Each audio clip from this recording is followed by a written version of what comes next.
গতকাল রাত্রে দাদা আর বৌদির একটা বার্থডে ইনভাইট ছিল। দাদার একটা ফ্রেন্ডের মেয়ের বার্থডে। তো দাদা আর বৌদি তো সেখানে ইনভাইটে চলে গিয়েছিল, আমি বাড়িতে ছিলাম। যাওয়ার আগে দাদা আমার জন্য বিরিয়ানি এনে দিয়েছিল, সেই জন্য আমি একাই সেটা নিয়ে বসে পড়েছি। একা একাই যখন খেতে বসেছিলাম তাই ভাবলাম একটা ভিডিও করা যাক, সেই জন্য ভিডিও করেছিলাম। একা হাতে একটু করতে প্রবলেম হচ্ছিল ঠিকই, কিন্তু তবুও করে নিলাম।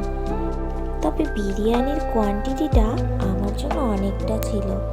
এটা হাফ প্লেট বিরিয়ানি ছিল, তাই একটা চিকেন, একটা এগ এবং একটা আলু দিয়েছিল।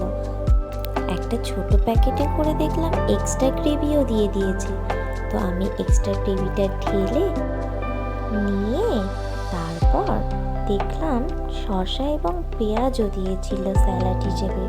তো সেগুলো একটু সাজিয়ে নেওয়ার চেষ্টা করলাম। তারপর তো মহা আনন্দে খেতে বসে পড়লাম, খেয়েও নিলাম।